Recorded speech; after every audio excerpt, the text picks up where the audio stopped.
Nothing is more important in the world today than protecting yourself from catching the coronavirus, COVID-19.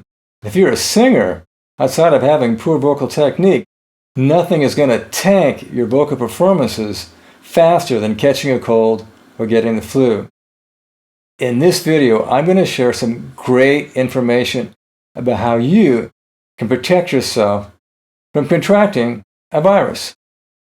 In April of 2020, the San Clemente Times newspaper wrote this article about my approach. And I'm the author of a book titled Never Get Another Cold. And for the last 16 years, I've been teaching my students how to avoid catching colds and the flu. I've been really successful at this, and my research caught the attention of New York Times best-selling author Gene Stone. Now, Gene is the author of the book that accompanies the super successful documentary Forks Over Knives. And Gene wrote this book, The Secrets of People Who Never Get Sick. And in this book, he wrote an entire chapter about me. Now that should indicate that I might know just a little more than the average person about how to stay healthy. And the way that I discovered my information was by interviewing people who never get sick. Now, it might seem a little unbelievable that there are people walking around that have never had the flu that don't get sick. Think again. Watch this video. Well, Lucia, how old are you? I'm 60 years old. You're 60 years old. How long has it been since you've had a cold? More than 20 years. Actually. More than 20 years. How long has it been since you've had the flu? That has been 55 years. Okay, let me get this straight. You haven't had the flu in 55 years in a row. That's right. Okay. How many of those years did you have a flu shot? Only 2 years. They didn't really have flu shots that I recollect, and I had them twice, and actually I don't know why, because I never get the flu. Okay, so 55 years in a row, you made it through flu season and you didn't get sick. To what would you attribute your tremendous track record of great health? I attribute that directly to the diet as outlined in your book, Never Get Another Cold. I eat just exactly like that. Hey, I'm Mike Finnerty. I'm 46 years old, live in Orange County, California, originally born in Ireland. Never had a flu ever that I remember of. Colds, very rare, and I've never been held up for more than a day and never actually been bedridden with any type of illness. The cold maybe is slight sneezing or something like that, but it's never held me up. My diet is exactly the diet that Thomas has in his book, and it has been my diet all my life. And I attribute that to the success of my health, I guess.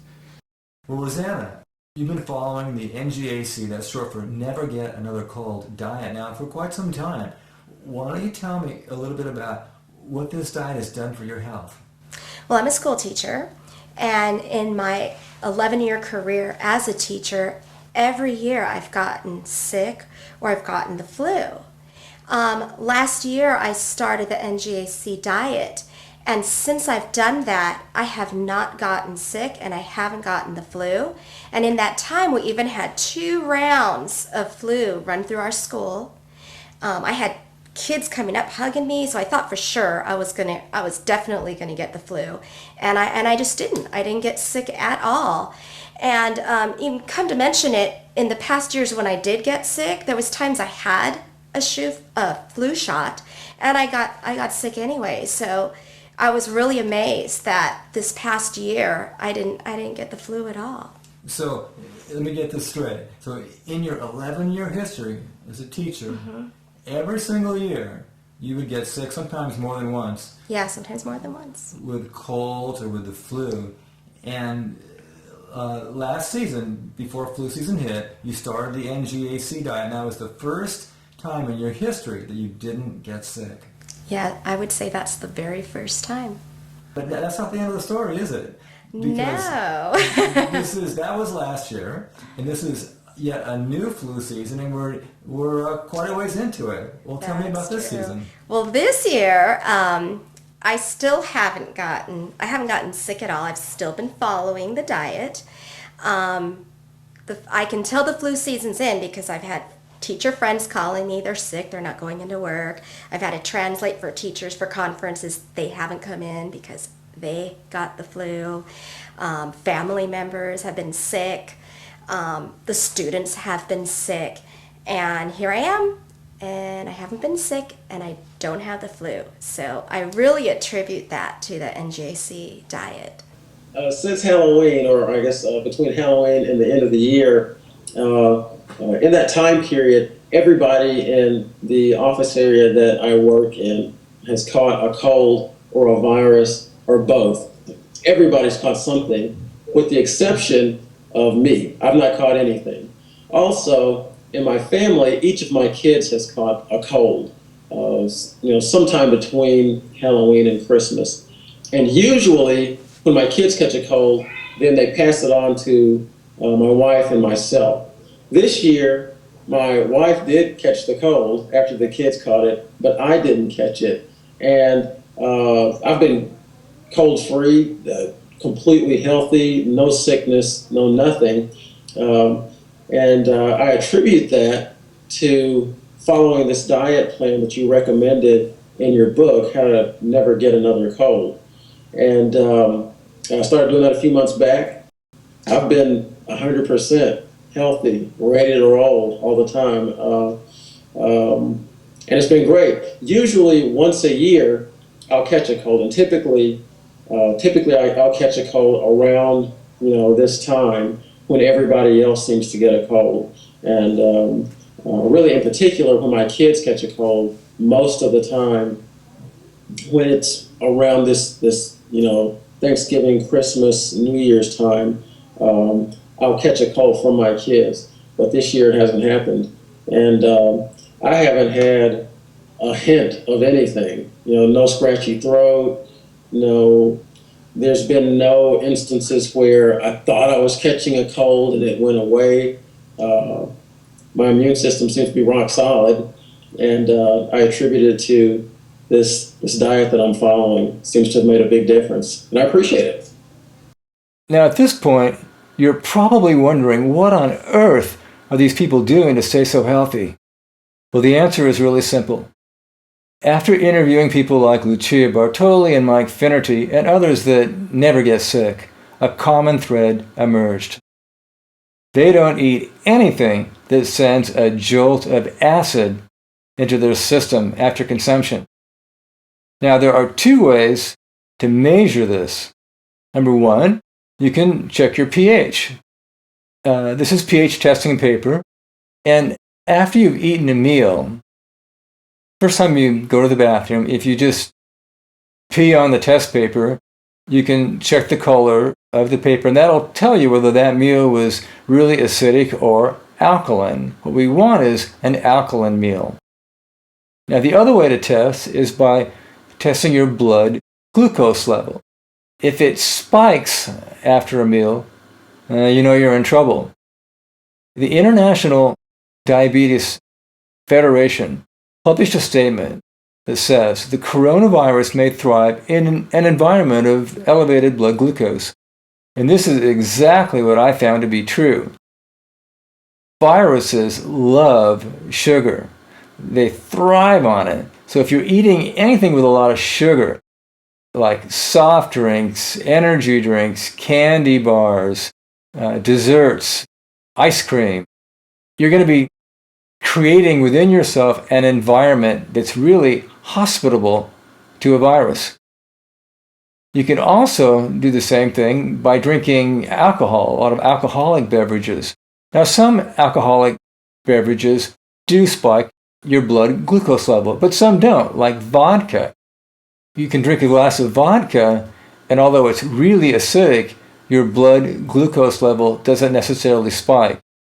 That's why it's important to be able to test yourself with pH test paper in addition to testing your blood glucose level to find out exactly what you're eating is crossing the line. What I've discovered is that people seem to have an acidic threshold. And if you cross it, you could go from being healthy for decades, and in one meal make yourself into a host for a virus. You've heard stories of people that get the flu, and they get well, and then they get a relapse. And everybody's wondering, oh my gosh, it must have a cycle. Well, what about the possibility that they just re-spike themselves with another jolt of acid? Let me tell you my story. The reason I started writing my book, Never Get Another Cold, was because back in 2001, I got really, really sick with a terrible virus, and it lasted about 3 weeks. I had coughing, laryngitis, the whole 9 yards, sore throat. And I'd been healthy for about a week, and to reward myself, I had a Dove bar, which is an ice cream bar loaded with refined sugar. I didn't have any idea that I was, injecting myself with something that would make me sick, but I did it. The next day I felt under the weather. 48 hours later, that virus came back with a vengeance, and it was worse the second time. Another 3 weeks of just terrible laryngitis, coughing, sneezing, runny nose, the whole thing, flu symptoms. I got well, waited about a week, and still clueless, to reward myself, yep, I had another Dove bar. The next day I felt under the weather. 48 hours later, I was toast. And this last round was even more severe than the first two. I had laryngitis that really affected my vocal folds, and I was sick of getting sick.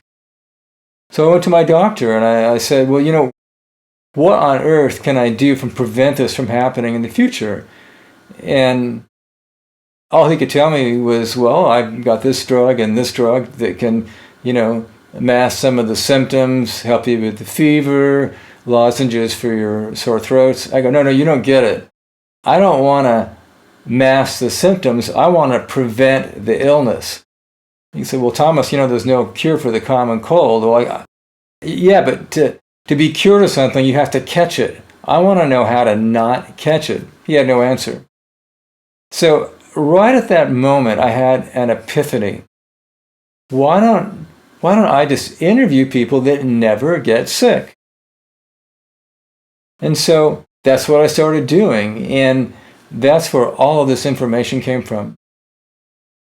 Now, to make absolutely sure that I was on track, 100% accurate, I tracked down 6 of the sickest people that I know and asked them to help me out. They were getting sick all the time. They were sick of getting sick. And actually, Rosanna was one of the people in the study. And I tracked their progress for 2 years. And the group had 27 either cold or flu episodes in the year prior to starting the study. They all agreed to, start the dietary approach I write about in my book. And in that 2-year period, only one person caught a cold once. If you do the math, that translates to a 98% decrease in the number of cold and flu episodes in a 2-year period. So I knew I had something really significant, but I decided to test this just one more time. So I used myself as a guinea pig, and it was on a Sunday. We went down to downtown Disney, to Naples Pizza, and I ate an entire personal pizza, which is loaded with pizza dough with, it's a refined carb. It's going to spike my blood sugar. And I've been healthy for a long time because I've been following the diet of the people that never get sick. So I was a great candidate to see just how accurate this information was. Sure enough, the next day I felt under the weather. 48 hours later, cold and flu symptoms, sore throat, laryngitis, coughing. It lasted about 3 weeks, 2 to 3 weeks. To make absolutely certain I was feeling perfectly healthy again for another week, We went down to Naples Pizza and I did it again. I had another personal pizza. The next day, felt under the weather. 48 hours later, yep, I was full-blown sick.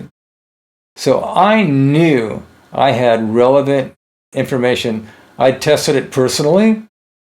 I'd talked to people that never get sick, and I had a whole group of people that got sick all the time that immediately stopped getting sick after they started eating kind of a no sugar, no acid diet, or low acid. And I'm not saying no sugar, because you can have some fruit sugar as long as you don't spike your blood glucose levels. So low sugar fruits are fine to have. I put them in my salads, but I'm careful. And another really big thing to watch out for would be smoothies, because in a smoothie, usually there's a lot more fruit in that smoothie than you could possibly eat in one sitting, and it's liquefied, so you can drink it really fast. And that means all that sugar in the fruit can get into your system quickly. Like, for example, if you have a smoothie with one apple, it's about 20 grams of sugar. A banana, maybe another 13 or 14, so let's say we're up for 34. What if you have coconut juice as your base? That's 8 grams. Now you're at 42, and throw in some strawberries, maybe another 5 or 6 grams. So you're up to close to 48 grams of sugar in your smoothie. Now, if you ate this stuff really slow, it'd still be a little iffy, but in a smoothie, you can drink it quickly and make yourself into a host for a virus. So the solution is so simple.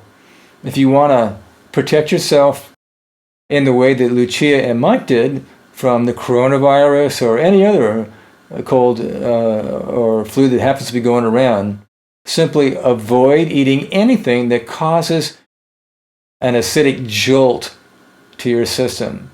You want to not cross your acidic threshold, and the number one way to avoid doing that is to avoid things that contain a lot of refined sugar. Now, I've talked a lot about the foods you want to avoid eating to keep from catching a cold or getting the flu. Now let's talk about some of the foods you want to be eating. All the people I interviewed that never get sick, that never catch a cold or get the flu, they all eat a lot of vegetables, and they limit their meat consumption for those that do eat meat. The balance I like to recommend would be eating 4 times as many green vegetables as you do meat. So if you decide to indulge in a 4-ounce filet mignon, you're going to want to balance that with something like a pound of broccoli. I think you can see that's going to be a little tricky, so the bottom line is limit your meat consumption. The next thing you're going to want to do is drink a lot of water. All the people that never get sick make their primary beverage water, and they drink a lot of it. What I like to recommend is drinking 1 liter of high-quality alkaline water for every 50 pounds of body weight. So if you weigh 150 pounds, you'll be drinking about 3 liters of water per day. Now, I'm pretty fortunate in that the water right out of my tap at my home has a pH pretty close to 7.5. And on top of that, I purchased an ionizer which pumps the pH up to about 9.5. But you want to make sure that the water you're drinking is alkaline and not acidic. First thing to do is simply get the water tested where you live. If you're buying bottled water, read the label. Often it'll tell you on the label the pH. A lot of the really expensive bottled water, the kind that comes in glass bottles, is really acidic. It's not healthy to drink, so you want to make sure you read the label and know the acidity level of the fluid that you're sicking into your system. Remember, viruses thrive in an acidic environment, so you want to keep the fluid that you throw into your body, you want to keep that nice and alkaline so you have your best shot at staying cold and flu-free.